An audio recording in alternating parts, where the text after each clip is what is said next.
এই যে আজকের ভারত, বাংলাদেশ ও পাকিস্তান তিনটি আলাদা রাষ্ট্র, এ সবই ছিল ব্রিটিশ ভারতবর্ষের অধীনে। দূর সমুদ্র পাড়ি দিয়ে ভেসে এসে ১৩৫ বছর, প্রায় ২০০ বছর এই জনপদে শাসন করেছে ব্রিটিশরা, কখনো সরাসরি নিজেরা, আবার কখনো ব্যবসায়ীদের মাধ্যমে। ভারতবর্ষের ইতিহাসে ব্রিটিশ শাসন এক অন্ধকার অধ্যায় হিসেবেই বিবেচিত, যেখানে উপনিবেশবাদ কেবল শোষণই করেনি, বরং হাজার বছরের সংস্কৃতি, অর্থনীতি ও সামাজিক কাঠামোকে বিপর্যস্ত করেছে। ১৭৫৭ সালে পলাশী যুদ্ধে জয়ের মাধ্যমে ইস্ট ইন্ডিয়া কোম্পানি এই শাসনের সূচনা করেছিল। তা ধীরে ধীরে এক ভয়াবহ দুঃস্বপ্নে পরিণত হয়। ব্রিটিশরা ভারতে আধুনিক প্রশাসনিক কাঠামো গড়ে তুললেও এর মূল লক্ষ্য ছিল ঔপনিবেশিক শোষণের সুবিধা নিশ্চিত করা। তারা কৃষিভিত্তিক অর্থনীতিকে ধ্বংস করে নগদ অর্থের ভিত্তিতে এক নতুন অর্থনৈতিক শৃঙ্খলা তৈরি করে, যা কৃষকদের সর্বশান্ত করে। ১৮৭৬ সালের দুর্ভিক্ষে লাখ লাখ ভারতীয় অনাহারে মৃত্যুবরণ করলেও ব্রিটিশ সরকার নির্বিকার থেকেছে, বরং ব্রিটেনে খাদ্য ও সম্পদ সরবরাহ অব্যাহত রেখেছে। একসময় বিশ্বের সেরা বস্ত্রশিল্পের কেন্দ্র ছিল ভারত, কিন্তু ব্রিটিশ নীতির কারণে দেশীয় কারিগর ও শিল্প ধ্বংস হয়ে যায়। শিক্ষাক্ষেত্রে ব্রিটিশরা নিজেদের স্বার্থে এমন একটি ব্যবস্থা চালু করে যা ভারতীয়দের নিজেদের ঐতিহ্য ভুলিয়ে দিতে চায়, শুধুমাত্র তাদের প্রশাসনিক কাজের ব্যবহার উপযোগী একটি শ্রেণী তৈরি করে।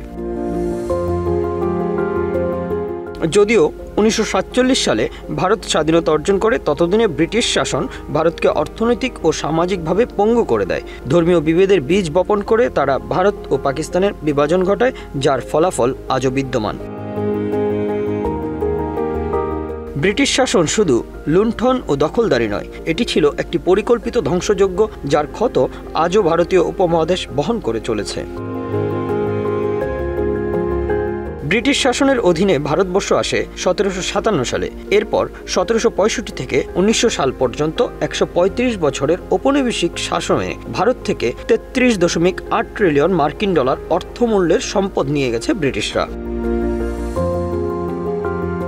এই সম্পদ ভোগ দখল করেছেন ব্রিটেনের শীর্ষ ১০% ধনী ব্যক্তি। এই অর্থের পরিমাণ এত বেশি যে ৫০ পাউন্ড মূল্যের নোট দিয়ে লন্ডন শহরকে প্রায় ৪ বার মোড়ানো সম্ভব। আন্তর্জাতিক অধিকার সংস্থা অক্সফাম ইন্টারন্যাশনালের সর্বশেষ বৈশ্বিক বৈষম্য বিষয়ক প্রতিবেদনে এ তথ্য উঠে এসেছে। প্রতিবেদনটি প্রতি বছর বিশ্ব অর্থনৈতিক ফোরামের বার্ষিক বৈঠকের প্রথম দিন প্রকাশ করা হয়। টেকার্স নট মেকার্স শিরোনামে প্রকাশিত ৯৭ পৃষ্ঠার প্রতিবেদনে দেখানো হয়েছে আধুনিক বহুজাতিক কোম্পানির ধারণা মূলত উপনিবেশবাদের সৃষ্টি। উপনিবেশবাদের সময়ে তৈরি হওয়া বৈষম্য ও লুটপাটের প্রবণতা এখনও আধুনিক জীবনে গভীরভাবে প্রভাব ফেলে চলেছে। অক্সফাম বলছে, উপনিবেশবাদ থেকে শুরু হওয়া এই বৈষম্য একটি গভীর অসম পৃথিবী তৈরি করেছে। এটি এমন এক বিভক্ত পৃথিবী তৈরি করেছে যেখানে বর্ণ বৈষম্য বিদ্যমান এবং দক্ষিণ গোলার্ধের সম্পদ উত্তর গোলার্ধের ধনীরা নিয়মিত শোষণ করছে।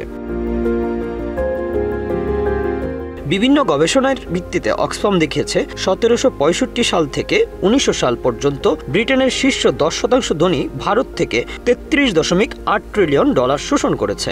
এই অর্থ যদি ৫০ পাউন্ডের নোটে রূপান্তরিত করা হয়, তবে তা দিয়ে পুরো লন্ডন শহরকে ৪ বার ঢেকে দেওয়া সম্ভব বলে উল্লেখ করা হয়েছে প্রতিবেদনে। এতে আরও বলা হয়েছে, বর্তমান ব্রিটেনের অনেক ধনী পরিবারের সম্পদের মূল দাসপ্রথা এবং উপনিবেশবাদে নিহিত। অক্সফামের মতে, আধুনিক বহুজাতিক কোম্পানিগুলো উপনিবেশবাদের ফসল। যেমন ভারতে কাজ করা ইস্ট ইন্ডিয়া কোম্পানি নিজেকে একটি স্বতন্ত্র আইনি প্রতিষ্ঠানে পরিণত করেছিল এবং বহু উপনিবেশিক অপরাধের জন্য দায়ী ছিল। ১৭৫০ সালে বিশ্বের মোট শিল্প উৎপাদনের ২৫% ছিল ভারতে, কিন্তু ১৯০০ সালের মধ্যে তা কমে আসে মাত্র ২%। এই পতনের কারণ ছিল ব্রিটেনের কঠোর রক্ষণশীল নীতি, যা এশিয়ার টেক্সটাইল শিল্পের বিরুদ্ধে কাজ করে এবং ভারতের শিল্প বিকাশে বাধাগ্রস্ত করে। Bangla affairs news desk.